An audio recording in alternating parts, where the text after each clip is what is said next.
Good morning. Morning మ్యాగజైన్కి స్వాగతం. ప్రముఖ దినపత్రికలు వస్తున్న వార్తలు వెనకాల జరుగుతున్న పరిణామాలు చూద్దాం. ఈనాడు చూస్తే ఇక స్వర్ణయుగమే అన్నటువంటి ట్రంప్ స్పీచ్ హైలైట్ చేశారు. అమెరికా ఫస్ట్ నినాదంతో దేశాన్ని అగ్రస్థానంలో నిలబెడతా అధ్యక్షుడిగా ప్రమాణం చేసే ట్రంప్ ఉద్ఘాటన. మరి ఆల్రెడీ అది అమెరికా అగ్రస్థానంలోనే ఉంది, ఇంకా మళ్ళీ అగ్రస్థానంలో నిలబెట్టడం ఏంటో అర్థం కాల. క్యాపిటల్ హిల్ భవనంలో కనుల పండుగ వేడుక, ఉపాధ్యక్షుడిగా వాన్స్ బాధ్యతల స్వీకారం. హాజరైన వారిలో ఒబామా, బుష్, క్లింటన్. అమెరికాలో ఇప్పుడు ఇక స్వర్ణయుగం మొదలవుతుందని నూతన అధ్యక్షుడు రిపబ్లికన్ పార్టీ నేత డొనాల్డ్ ట్రంప్ ప్రకటించారు. అగ్రరాజ్యం పేరు ప్రఖ్యాతులు నిలబెట్టేందుకు ప్రజలంతా ముందుకు రావాలని పిలుపునిచ్చారు. అక్రమ వలసలను అరికడతామని, దేశ దక్షిణ సరిహద్దులో ఎమర్జెన్సీ విధిస్తామని ప్రకటించారు. ట్రంప్ సోమవారం మధ్యాహ్నం అమెరికా 47వ అధ్యక్షుడిగా ప్రమాణం చేశారు. ఈ బాధ్యతలు ఆయన స్వీకరించడం ఇది రెండోసారి. వాషింగ్టన్ డీసీ క్యాపిటల్ హిల్ భవనంలో అమెరికా సుప్రీంకోర్టు ప్రధాన న్యాయమూర్తి జస్టిస్ జాన్ రాబర్ట్స్ ఆయనతో ప్రమాణం చేయించారు. తమ కుటుంబ బైబిల్ని 1861 అమెరికా అధ్యక్షుడిగా అబ్రహాం లింకన్ ప్రమాణం చేసినప్పటి బైబిల్ని చేతపట్టుకుని ఆయన దీన్ని పూర్తి చేశారు. అనంతరం ప్రసంగించారు. ఇకపై అమెరికా అన్ని రంగాల్లో వర్ధిల్లుతుందని, ప్రపంచవ్యాప్తంగా మళ్లీ గౌరవం పొందుతుందని చెప్పారు. ఎవరు తమను అలుసుగా చేసుకోలేరని, అందరికీ అసూయ కలిగించేలా ప్రస్థానం సాగిస్తామని తెలిపారు. అమెరికా ఫస్ట్, అమెరికాయే ముందు అనేది నినాదంగా దేశాన్ని అగ్రస్థానాన్ని నిలబెడతామని ప్రతినబూనారన్నటువంటి వార్తని హైలైట్ చేశారు. లేకపోతే జగన్తో సిబిఐ కుమ్మక్కు అంటూ డిశ్చార్జ్ పిటిషన్లు విచారించిన 5 జడ్జీలు బదిలీ అయ్యారు. సుప్రీంలో రఘురాం కృష్ణరాజు తరపు న్యాయవాది వాదనలు, కేసు ట్రయల్ వేరే రాష్ట్రానికి బదిలీ చేసేందుకు కోర్టు విముఖత. తదుపరి విచారణ వచ్చే సోమవారానికి వాయిదా. వైఎస్ జగన్ అక్రమాస్తుల కేసులో సిబిఐ నిందితుడితో కుమ్మక్కైందని, అందుకే వారు ఏ వాయిదాను వ్యతిరేకించడం లేదని ఏపీ శాసనసభ ఉపసభాపతి రఘురాం కృష్ణరాజు తరపు న్యాయవాది సుప్రీంకోర్టు దృష్టికి తీసుకెళ్లారు. ఈ కేసుల్లో డిశ్చార్జ్ అప్లికేషన్పై విచారించి తీర్పు రిజర్వ్ చేసిన తర్వాత 5 జడ్జీలు బదిలీ అయ్యారని పేర్కొన్నారు. ఇది ఒకసారి జరిగితే ప్రమాదం అనుకోవచ్చు, రెండోసారి సంభవిస్తే కాకతాళీయంగా భావించవచ్చని, మూడోసారి జరిగితే శత్రుచర్యగా చూడాలని ధర్మాసనానికి విన్నవించారు. జగన్ అక్రమాస్తుల కేసు విచారణలో అసాధారణ జాప్యం జరుగుతున్నందున ఈ కేసు విచారణ వేరే రాష్ట్రానికి బదిలీ చేయాలని, సాక్షులను ప్రభావితం చేస్తున్న జగన్ బెయిల్ను రద్దు చేయాలని కోరుతూ రఘురాం దాఖలు చేసిన 2 వేర్వేరు పిటిషన్లపై సోమవారం సుప్రీంకోర్టు విచారణ సందర్భంగా ఆయన తరపు న్యాయవాది బాలాజీ శ్రీనివాసన్ ఈ మేరకు వాదనలు వినిపించారు. ఈ ట్రయల్ ఎందుకు ఆలస్యం అవుతుందో వివరాలు తెలపాలని డిసెంబర్ 2న జస్టిస్ అభయ స్వోకా నేతృత్వం ధర్మాసనం జారీ చేసిన ఆదేశాల మేరకు సిబిఐ డిసెంబర్ 13న ధర్మాసనానికి అఫిడవిట్ సమర్పించింది. దాన్ని పరిగణలోకి తీసుకున్న ధర్మాసనం విచారణను ఈ నెల 30కి వాయిదా వేసింది. అందులో భాగంగా ఈ కేసు సోమవారం justice B V Nagarathna, justice Satish Chandra శర్మలతో కూడిన ధర్మాసనం ముందు విచారణకు వచ్చిందన్నటువంటి వార్తని హైలైట్ చేశారు. ఇకపోతే జనాభా ప్రాతిపదికన పంచాయతీలకు గ్రేడ్లు, సీనియర్ అధికారులతో కమిటీ. వైకాపా తెచ్చిన అశాస్త్రీయ క్లస్టర్ వ్యవస్థ కొత్త రూపం. ఉప ముఖ్యమంత్రి పవన్ కళ్యాణ్ పంచాయతీలను జనాభా ప్రాతిపదికన గ్రేడ్లుగా విభజించాలని రాష్ట్ర పంచాయతీరాజ్ గ్రామీణాభివృద్ధి శాఖ మంత్రి పవన్ కళ్యాణ్ అధికారులను ఆదేశించారు. పంచాయతీల ఆదాయం ఆధారంగా ఏర్పడిన క్లస్టర్ వ్యవస్థ కారణంగా సిబ్బంది నియామకం విషయంలో తలెత్తున్న ఇబ్బందులు, ప్రజలకు ఎదురవుతున్న అసౌకర్యాలను దృష్టిలో పెట్టుకుని గ్రేడ్ల వారీగా విభజనకు మార్గదర్శకాలు రూపొందించాలని ఆయన సూచించారన్నటువంటి వార్తని హైలైట్ చేశారు. భారీగా ఐఏఎస్ల బదిలీ. ముఖ్యమంత్రిగా ఎక్స్ అఫీషియో ప్రధాన కార్యదర్శిగా సాయి ప్రసాద్, సిఆర్డీఏ కమిషనర్గా కన్నబాబు. రాష్ట్ర ప్రభుత్వం 25 మంది ఐఏఎస్ అధికారులు బదిలీ చేసింది. వారిలో కొందరిని ఇప్పుడున్న పోస్టులను కొనసాగిస్తూ అదనపు బాధ్యతలు అప్పగించింది. సీనియర్ ఐఏఎస్ అధికారి జి సాయి ప్రసాద్ ముఖ్యమంత్రికి ఎక్స్ అఫీషియో ప్రత్యేక ప్రధాన కార్యదర్శిగా నియమించింది. ఆయన ప్రస్తుతం నిర్వహిస్తున్న జనవనరుల శాఖ ప్రత్యేక ప్రధాన కార్యదర్శి పోస్టులను కొనసాగుతారు. ఆర్థిక శాఖ ముఖ్య కార్యదర్శిగా ఉన్న పీయూష్ కుమార్ నుంచి ముఖ్యమంత్రికి ముఖ్య కార్యదర్శి పోస్టును తప్పించారు. ప్రణాళికా శాఖ ముఖ్య కార్యదర్శి పోస్టును అదనపు బాధ్యతగా ఆయన నిర్వహిస్తారు. రాజధాని అమరావతి నిర్మాణం దృష్ట్యా అత్యంత కీలకమైన సిఆర్డీఏ కమిషనర్ స్థానం నుంచి కాటమనేని భాస్కర్ని బదిలీ చేసి కె కన్నబాబుని నియమించారు. భాస్కర్ కీలకమైన ఐటీ, కమ్యూనికేషన్లు, ఆర్టీజీఎస్, గ్రామ వార్డు సచివాలయాల శాఖల బాధ్యతలు అప్పగించారన్నటువంటి వార్తని హైలైట్ చేశారు. అయితే 27 మంది ఐపీఎస్ల బదిలీ. శాంతి భద్రతల అదనపు డీజీగా మధుసూదన్ రెడ్డి, కర్నూలు ఎస్పీగా విక్రాంత్ పాటిల్, కాకినాడకు బిందు మాధవ్ అన్నటువంటి వార్తని హైలైట్ చేశారు. అయితే కాల్ అంతరాయం ఉండదేక జియో, ఎయిర్టెల్, బిఎస్ఎన్ఎల్ వినియోగదారులకు శుభవార్త. ఇంట్రా సర్కిల్ రోమింగ్ సదుపాయాన్ని కల్పించిన టెలికాం. మారుమూల ప్రాంతాలను కాదు, కొన్ని సందర్భాల్లో నగరాల్లో కూడా మొబైల్ సిగ్నల్ అందడం లేదు. మనం వినియోగిస్తున్న నెట్వర్క్ కాకుండా వేరే నెట్వర్క్ సిగ్నల్ ఉన్నా మనకు ఉపయోగం ఉండదు. ఈ సమస్యకు పరిష్కారంగా ఇంట్రా సర్కిల్ రోమింగ్ సదుపాయాన్ని దేశంలో ఆవిష్కరిస్తున్నట్టు టెలికాం విభాగం సోమవారం ప్రకటించింది. ఐసీఆర్ ద్వారా జియో, ఎయిర్టెల్, బిఎస్ఎన్ఎల్ వినియోగదారులు తమ సొంత సెల్యులర్ టవర్ల రేంజ్లో లేనప్పటికీ ఇతర టెలికాం నెట్వర్క్లను వినియోగించుకుని 4G సేవలను పొందొచ్చు అన్నటువంటి వార్తని హైలైట్ చేశారు. లేకపోతే లబ్ధిదారు పైసా పెట్టక్కర్లేదు. యూనిట్ వ్యయంలో 50% రాయితీ, మిగతా మొత్తం బ్యాంక్ రుణం. బీసీ, ఈడబ్ల్యూఎస్, స్వయం ఉపాధి రుణాలకు ప్రభుత్వం మార్గదర్శకాలు. వెనుకబడిన తరగతులు, ఆర్థికంగా బలహీన వర్గాల పేదరికాన్ని రూపుమాపలే రాష్ట్ర ప్రభుత్వం కీలక నిర్ణయం తీసుకుంది.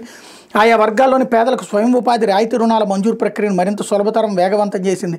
2024-25 ఏడాదికి గాను రాయితీ రుణాలు అందించేందుకు బీసీలకు 896 కోట్లు, ఈడబ్ల్యూఎస్ వర్గాలకి 384 కోట్లు బడ్జెట్లో కేటాయించింది. జిల్లాల వారీగా ఆయా వర్గాల జనాభాను బట్టి ఈ నిధుల వ్యయానికి లక్ష్యాన్ని నిర్దేశించి పథకం అమలుకు మార్గదర్శకాలు పంపిన ఉన్నతాధికారులు వారం రోజుల్లో అర్హుల నుంచి దరఖాస్తుల స్వీకరణకు సిద్ధంగా ఉండాలని ఆదేశాలు ఇచ్చారన్నట్టు వార్తని హైలైట్ చేశారు. అయితే కొలికిపూడి ఇదేం పద్ధతి అంటూ వివాదాలతో పార్టీ ప్రతిష్ట దెబ్బతీస్తున్నారు. మీ తీరుపై చంద్రబాబు తీవ్ర అసంతృప్తితో ఉన్నారు. ఉద్యమకారులని మీరు కులాన్ని కించపరిచేలా మాట్లాడితే ఎలా? అందరినీ సమన్వయం చేసుకోవాలి, విభేదాలు పెంచొద్దు. ఎమ్మెల్యే కొలికిపూడికి స్పష్టం చేసి తెలుగుదేశం పార్టీ క్రమశిక్షణ కమిటీ వరుస వివాదాలతో పార్టీ ప్రతిష్టను దెబ్బతీసేలా వ్యవహరిస్తున్న మీ తీరు పట్ల అధినేత చంద్రబాబు తీవ్ర అసంతృప్తితో ఉన్నారు. మీ చర్యలు పార్టీకి ప్రభుత్వానికి చెడ్డ పేరు తీసుకొస్తున్నాయి. మీ ఉద్యమ నేపథ్యం అమరావతి కోసం మీరు పోరాడిన తీరు చూసి నమ్మకంతో చంద్రబాబు టికెట్ ఇచ్చారు. పార్టీ శ్రేణులు మిమ్మల్ని గెలిపించాయి. మీరు మాత్రం బహిరంగంగా కులాలను కించపరిచేలా, వర్గ వైషమ్యాలు రెచ్చగొట్టేలా మాట్లాడుతున్నారు. ఇలాగైతే ఎలా? మనకందరికీ తెలుగుదేశం పార్టీని కులమని తిరువురు ఎమ్మెల్యే కొలికిపూడి శ్రీనివాసరావు తెలుగుదేశం పార్టీ క్రమశిక్షణ కమిటీ స్పష్టం చేసింది. నియోజకవర్గంలో అన్ని వర్గాలు, కార్యకర్తలు, నాయకులను సమన్వయం చేసుకోవాలని, విభేదాలకు తావు లేకుండా వ్యవహరించాలని తేల్చి చెప్పింది. తీరు మార్చుకోకపోతే ఇబ్బందులు తప్పవని హెచ్చరించింది. ఇటీవల ఏకొండూరు మండలం గోపాలపురంలో వైకాపా నాయకుడు బూక్యా కృష్ణ రహదారికి అడ్డుగా వేసిన కంచెను కొలికిపూడి తొలగించడం వివాదాస్పదమైంది. ఎమ్మెల్యే తమ కుటుంబంపై దాడి చేశారంటే కృష్ణ సతీమణి చంటి పురుగుమందు తాగారు. ఈ విషయం వివాదాస్పదం కావడంతో పార్టీ అధిష్టానం ఆదేశాల మేరకు మంగళగిరిలోని తెలుగుదేశం పార్టీ కేంద్ర కార్యాలయంలో క్రమశిక్షణ కమిటీ సభ్యులు ఎంఏ షరీఫ్, ఫర్లరామయ్య, బీసీ జనార్దన్ రెడ్డి, పంచుమర్తి అనురాధ, కొనకాళ్ళ నారాయణ ముందు సోమవారం కొలికిపూడి హాజరయ్యారు. నియోజకవర్గంలో ఎమ్మెల్యే వ్యవహారశైలిపై వస్తున్న ఆరోపణలు, పార్టీ కార్యకర్తల నేతలతో విభేదాలు, శ్రేణుల్లో నెలకొన్న అసంతృప్తి, ఇటీవల చోటు చేసుకున్న పరిణామాలు, బూక్యా కృష్ణ ఇంటిపై గొడవకు వెళ్లడం తదితర విషయాన్ని సభ్యులు ఆయన ముందు ప్రస్తావించారు. ఎమ్మెల్యే నుంచి రాతపూర్వక వివరణ తీసుకున్నారు. తనపై వస్తున్న ఆరోపణలను నిరాధారమని కొలికిపూడి చెప్పే ప్రయత్నంగా బహిరంగంగా మీరు మాట్లాడిన వీడియోలు సామాజిక మాధ్యమాల్లో చక్కలు కొడుతున్నాయి.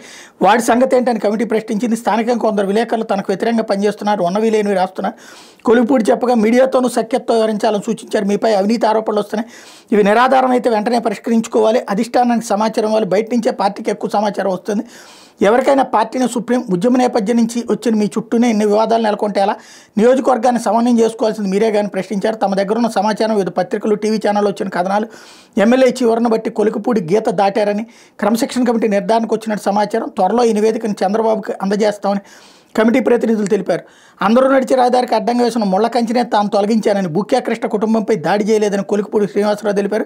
క్రమశిక్షణ కమిటీకి వివరణ ఇచ్చిన అనంతరం ఆయన విలేకరులతో మాట్లాడారు. రహదారి కోసం పంచాయతీ చేసిన తీర్మానంలో బూక్యా కృష్ణ కూడా సంతకం చేశారు. గతంలో ఆయన కుటుంబం చంద్రబాబు పర్యటనలో తెలుగుదేశం పార్టీ ఎమ్మెల్యే అభ్యర్థి జవహర్ స్వామిదాస్ పైన వేర్వేరు సందర్భాల్లో దాడి చేసింది. వీళ్ళకి భయపడి గ్రామస్తులు కూడా కంచె విషయంలో జోక్యం చేసుకోలేదు. వాస్తవానికి నియోజకవర్గంలో జరుగుతోంది వేరు, సామాజిక మాధ్యమంలో సాగుతున్న ప్రచారం వేరు. అసలు తిరువూరు ప్రజలు ఏమంటున్నారో తెలుసుకోవాలని వ్యాఖ్యానించారన్నటువంటి వార్తని హైలైట్ చేశారు. ఇకపోతే మరణించే వరకు జైల్లోనే అంటూ కోల్కతాలో వైద్యురాలి హత్యాచారం కేసులో సంజయ్ రాయ్కి యావజ్జీవ ఖైదు, శిక్ష ఖరారు చేస్తూ సెషన్స్ కోర్టు తీర్పు. బాధితురాలి కుటుంబానికి 17 లక్షలు చెల్లించాలని బెంగాల్ ప్రభుత్వానికి ఆదేశం. మరణదండం విధించకపోవడంపై బాధితుల అసంతృప్తి, ఉన్నత న్యాయస్థానాన్ని ఆశ్రయిస్తామని వెల్లడి. దేశవ్యాప్తంగా తీవ్ర ఆందోళనకు కారణమైన కోల్కతా వైద్యురాలిపై హత్యాచారం కేసులో దోషిగా తేల్చిన సంజయ్ రాయ్కి న్యాయస్థానం యావజ్జీవ కారాగార శిక్ష విధించింది. మరణించే వరకు జైలు జీవితం గడపాలని స్పష్టం చేసింది. దోషికి 50,000 జరిమానా కూడా విధిస్తూ సోమవారం తీర్పు వెలువరించింది. గత ఏడాది ఆగస్టు 9వ తేదీ రాత్రి ఆర్జీకర్ ప్రభుత్వ ఆసుపత్రి వైద్య కళాశాల సెమినార్ రూమ్లో నిద్రిస్తున్న జూనియర్ వైద్యురాలిపై హత్యాచారం కేసులో శనివారం న్యాయస్థానం పౌర వాలంటీర్ సంజయ్ని దోషిగా తేల్చిన విషయం తెలిసిందే. సోమవారం అతనికి శిక్ష ఖరారు చేసింది. విధుల్లో ఉన్న జూనియర్ వైద్యురాలిపై పాశవిక దాడికి పాల్పడిన ముద్దాయికి మరణదండన విధించాలని ప్రాసిక్యూషన్ అభ్యర్థి సియల్టా అదనపు జిల్లా సెషన్స్ కోర్టు జడ్జి అవిర్భన్ దాస్ తోసిపుచ్చారు. అత్యంత అరుదైన నేరం కేటగిరీలోకి ఇది రాదంటూ యావజ్జీవ శిక్షను సమర్థించుకున్నారు. భారతీయ న్యాయ సంహితలోని సెక్షన్ 64, సెక్షన్ 66, సెక్షన్ 103(1) కింద దోషికి శిక్షలు విధిస్తున్నట్టు జడ్జి చెప్పారు. 50,000 జరిమానా చెల్లించిన పక్షంలో దోషి మరో 6 నెలలు జైలు శిక్ష అనుభవించాల్సి ఉంటుందని పేర్కొన్నారన్నట్టు వార్తని హైలైట్ చేశారు. ఇకపోతే వివాదాల సుడి దాటి అంటూ ట్రంప్ అధికారంలోకి వచ్చినటువంటి సందర్భంలో వ్యాపార సామ్రాజ్యం నుంచి శ్వేత సౌధంలో పాగా వరకు డొనాల్డ్ ట్రంప్ జీవితంలో కీలక మలుపులు ఎన్నోలో మాటల తోటాలని అస్త్రాలుగా మలుచుకుని అగ్రరాజ్య అధినేతగా 2 సార్లు విజయం సాధించారు. డొనాల్డ్ ట్రంప్ తన దూకుడుతో రియల్ ఎస్టేట్ టైకూన్గా ఎదిగిన ఆయన రాజకీయ రంగంలో మరింత దుందుడుకు వైఖరితో అమెరికన్ల హృదయాలు కొలగొట్టారు. ఎన్నో ఆరోపణలు, మరెన్నో కేసులు, అవరోధాలన్నింటినీ అధిగమిస్తూ రెట్టించిన మొండి ధైర్యంతో రెండోసారి అగ్రరాజ్య అమెరికా పీఠాన్ని అధిరోహించారన్నటువంటి వార్తని హైలైట్ చేశారు. ఇకపోతే సాక్షి ఇక స్వర్ణయుగం అన్నటువంటిది ఇక్కడ కూడా హైలైట్ చేశారు. ఇకపోతే జగన్ కేసులతో మీకేం పని, ఇందాక ఈనాడు రాసింది ఆ కోణంలో అయితే సాక్షి రివర్స్లో రాసుకొచ్చింది. రఘురామకృష్ణరాజు సుప్రీంకోర్టు అక్షంతలు, ఆ కేసులు మరో రాష్ట్రానికి బదిలీ చేసే ప్రసక్తే లేదు, ఎలా పడితే అలా ఆదేశాలు ఇవ్వాలని తేల్చి చెప్పిన సుప్రీంకోర్టు ధర్మాసనం తదుపరి విచారణ ఈ నెల 27కి వాయిదా అన్నటువంటి వార్తని హైలైట్ చేశారు. ఇందులో దానికి సంబంధించినటువంటి వివరాలని తీసుకొచ్చేటటువంటి ప్రయత్నం చేశారు. వైఎస్ఆర్సీపీ అధినేత మాజీ ముఖ్యమంత్రి వైఎస్ జగన్మోహన్ రెడ్డిపై సిబిఐ ఈడీ నమోదు చేసిన కేసులతో మీకేం పని అంటూ మాజీ ఎంపీ అసెంబ్లీ డిప్యూటీ స్పీకర్ రఘురామకృష్ణరాజుకి సుప్రీంకోర్టు అక్షంతలు వేసింది. ఈ కేసులో విచారణను వేరే రాష్ట్రానికి బదలాయించాలని ఆయన అభ్యర్థనను తిరస్కరించింది. ఈ కేసుల్ని మరో రాష్ట్రానికి బదలాయించే ప్రసక్తే లేదని మహా అయితే ఈ కేసులో విచారణ వేగవంతం చేయాలని కింది కోర్టుకు స్పష్టం చేసింది. అంతే తప్ప ఎలా పడితే అలా ఆదేశాలు ఇవ్వలేమని. జగన్ బెయిల్ రద్దు చేయాలని రఘురామకృష్ణరాజు కోరుతున్న నేపథ్యంలో అసలు ఈ కేసులతో మీకేం సంబంధం ఆయన నిలదీసింది. వాదనలు వినిపించేందుకు సిబిఐ అనాల్సింది సిఐడి అని రాశారు. గడువు కోరడంతో విచారణ ఈ నెల 27కి వాయిదా వేసింది. ఈ మేరకు న్యాయమూర్తులు justice B V Nagarathna, justice Satish Chandra Sharma ధర్మాసనం సోమవారం ఉత్తర్వులు జారీ చేసింది. రఘురామకృష్ణరాజుకు ప్రత్యేక కోర్టు హైకోర్టులో చుక్కెదురంటూ జగన్ కంపెనీలో పెట్టుబడులకు సంబంధించి సిఐడి ఈడీ పలువురిపై కేసులు నమోదు చేసింది. ఈ కేసులో జగన్కు సిబిఐ ప్రత్యేక కోర్టు బెయిల్ మంజూరు చేసింది. జగన్పై నమోదైన కేసులో సిబిఐ ప్రత్యేక కోర్టు విచారణ కొనసాగిస్తోంది.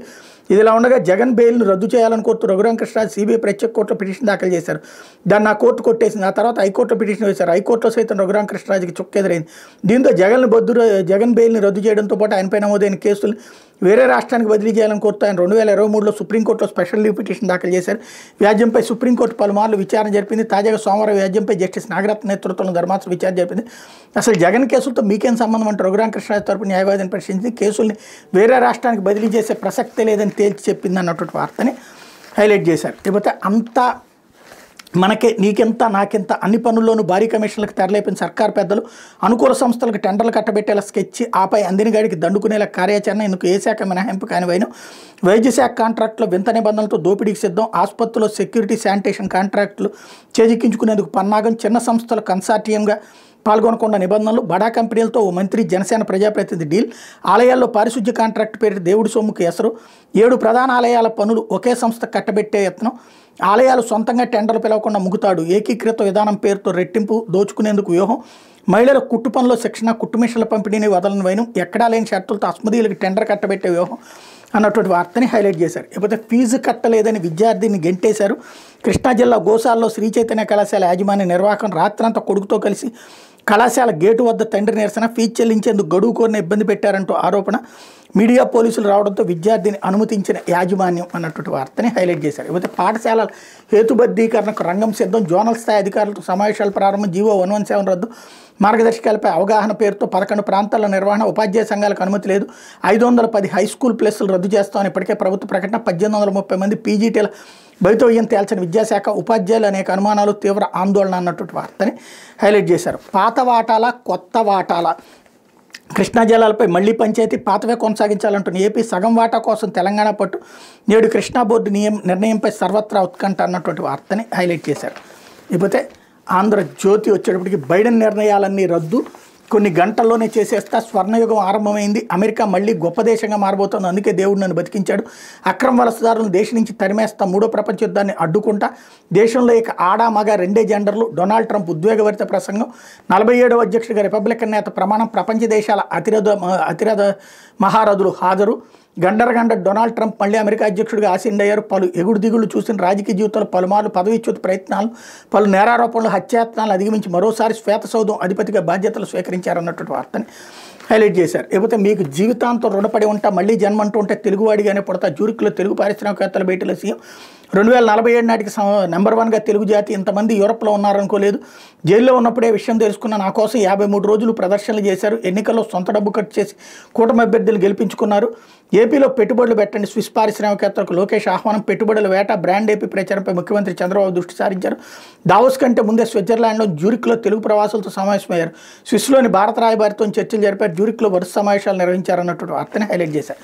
ఎవరికి నచ్చినా నచ్చకున్నా లోకేష్ కాబోయే సీఎం దావోస్ భేటీలో మంత్రి భరత్ ఉద్ఘాటన మందలించిన చంద్రబాబు సమయం సందర్భంలో లేకుండా మాట్లాడదు మనం పెట్టుబడుల కోసం వచ్చే రాజకీయాలు మాట్లాడితే ఏమనుకుంటారు మరోసారి ఇలా చేస్తే ఊరుకోను సీఎం లోకేష్కి డిప్యూటీ ఊసు ఎత్తద్దు టీడీపీ నేతలకు దావోస్ నుంచి ఆదేశం అన్నటువంటి వార్తని హైలైట్ చేశారు. లేకపోతే బాబోయ్ చలి అంటూ నాడు దావోస్కు దూరంగా జగన్ అదేమని అడిగితే వింత కబుర్లు 2014-19 మధ్య ఏటా దావోస్కు బాబు జగన్ అధికారంలోకి రాగా నిర్లక్ష్యం అంటూ హైలైట్ చేశారు. లేకపోతే కాకినాడ పోర్టు డీల్ రివర్స్ వాటాలను కేవీరావుకు తిరిగి ఇచ్చేసిన అరవిందో 3 రోజుల క్రితం గుట్టుగా బదిలీ వివాదంలో పై స్థాయి వ్యక్తుల మధ్యవర్తిత్వం సెజ్జును మర్చిపోవాలంటూ కేవీరావుకి షరతు దీనికి బదులుగా పోర్టులో వాటాల బదిలీ పరిస్థితులు తనకు అనుకూలంగా మార్చుకున్న కేవీరావు కాకినాడ సీపోర్టు మళ్ళీ అసలు యజమాని కేవీరావుకు దక్కింది వైసీపీ హయాంలో బలవంతంగా వాటాల బదిలీ కూటమి సర్కారు వచ్చాక దీనిపై సిఐడి కేవీరావు ఫిర్యాదు ఆపై ఈడీ కూడా రంగంలోకి దిగిన సమయంలో విషయం కీలక మలుపు తిరిగింది కేవీరావు నుంచి అప్పట్లో బలవంతంగా లాక్కున్న వాటాలను అరబిందో సంస్థ తిరిగి ఆయనకే అప్పగించింది 3 రోజుల కిందట వాటాల బదిలీ పూర్తయిన సమాచారం విషయాన్ని అటు సిఐడి ఇటు ఈడీ లోతుగా లాక్కుండా ముందు జాగ్రత్తగా వాటాలను తిరిగి ఇచ్చేశారని ప్రచారం జరుగుతుంది. కానీ దీని వెనక జరిగింది వేరేని తెలుస్తోంది. విశ్వసనీయ సమాచారం ప్రకారం కాకినాడ పోర్టులో మనీ లాండరింగ్పై ఈడీ ఆరా తీస్తున్న అరబిందో ప్రతిష్ఠ దెబ్బతినే పరిస్థితి తలెత్తడం, తీగలాగితే భారీగా డొంక కదిలే పరిస్థితి ఉండడంతో కాకినాడ సీపోర్ట్ డీల్ రివర్స్ అయింది. ప్రస్తుత పరిస్థితులను కేవీరావు పూర్తిగా తనకు అనుకూలంగా మార్చుకున్నట్టు తెలుస్తోంది. పై స్థాయి వ్యక్తులు కొందరు రంగంలోకి దిగి ఇద్దరిని కూర్చోబెట్టి కొత్త డీల్కి ఓకే చెప్పించారు. అప్పట్లో 2,500 కోట్ల విలువైన 2.15 కోట్ల షేర్లను జగన్ బ్యాచ్ 494 కోట్లకి లాగేసుకుందని కేవీరావు ఆరోపించారు. దీనిపై సిఐడికి కూడా ఫిర్యాదు చేశారు. అదే సమయంలో కేవీరావుకు చెందిన 8,000 ఎకరాలను కాకినాడ సెజ్ పూర్తిగా అరబిందోకు సొంతమైంది. తాజాగా దీనికి సంబంధించిన కాకినాడ సెజ్ గురించి మర్చిపోండి, అది అరబిందో పోర్ట్లో మీ నుంచి తీసుకున్న వాటాలు మీకే వచ్చేస్తాయని డీల్ కుదిరింది. దీని ప్రకారం 3 రోజుల కిందట అరబిందో పేరుతో ఉన్న 2.15 కోట్ల షేర్లు కేవీరావుకు బదిలీ అయిపోయి దీనికి సంబంధించి అప్పట్లో తనకు చెల్లించిన డబ్బులు కేవీరావు అరబిందోకి తిరిగి ఇచ్చేసినట్టు తెలిసింది. దీంతో కాకినాడ పోర్టు పూర్తిగా కేవీరావు వశమైంది. సీ పోర్టుకి స్టాక్ ఎక్స్చేంజ్తో సంబంధం లేకపోవడంతో గుట్టుచప్పుడు కాకుండా వ్యవహారం సాగిపోయింది. కాకినాడ సెజ్లో తన వాటాగా 1,104 కోట్లు రావాల్సి ఉండగా 12 కోట్లతో సరిపెట్టారని కేవీరావు సిఐడికి ఇచ్చిన ఫిర్యాదులు పేర్కొన్నారు. పోర్టు వాటాలను తిరిగి ఇచ్చేసినందుకు సెజ్ గురించి మర్చిపోయేలా డీల్ కుదిరినట్టు విశ్వసనీయంగా తెలుస్తోంది. కేవీరావు మాత్రం సెజ్లో వాటాలను వదులుకునేది లేదని ఆంధ్రజ్యోతితో చెప్పారన్నటువంటి వార్తని హైలైట్ చేశారు. లేకపోతే భారీగా బదిలీలు అంటూ ఒకే రోజు 27 మంది ఐపీఎస్లు 25 మంది ఐఏఎస్లకు స్థానచలనం అన్నటువంటి వార్తని హైలైట్ చేశారు. లేకపోతే క్లస్టర్ వ్యవస్థ కొత్త రూపు, అట్లాగే మార్చిలోగా 1,00,000 సీసీ కెమెరాలు, నేరాలను అరికట్టడమే లక్ష్యం. ఇప్పటికే క్రైమ్ హాట్స్పాట్స్లో 18,000 ఏర్పాటు, సైబర్ తప్ప మిగిలిన నేరాలు తగ్గాయి, డ్రోన్ల వినియోగంతో సత్ఫలితాలు. DGP statement. రాష్ట్ర వ్యాప్తంగా నేరాలను అరికట్టేందుకు మార్చి 31 లోపు 1,00,000 సీసీ కెమెరాలను ఏర్పాటు చేయనున్నాం. ఇప్పటికే క్రైమ్ హాట్స్పాట్స్లో 18,000 సీసీ కెమెరాలను ఏర్పాటు చేశామని డీజీపీ ద్వారకా తిరుమలరావు అన్నారు. ఉమ్మడి తూర్పుగోదావరి జిల్లాలోని కాకినాడ, రాజమహేంద్రవరం నగరాల్లో సోమవారం ఆయన పట్టించి పలు కార్యక్రమాల్లో పాల్గొన్నారు.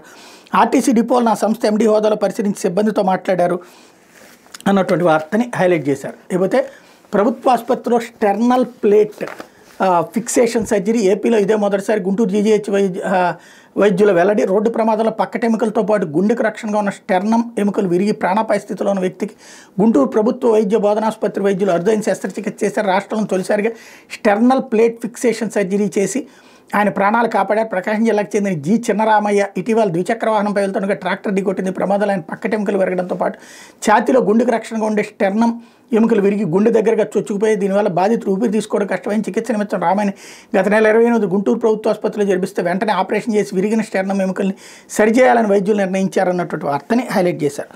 ఇది దినపత్రికలో వచ్చినటువంటి వార్తలు వెనకాల జరుగుతున్నటువంటి పరిణామాలు.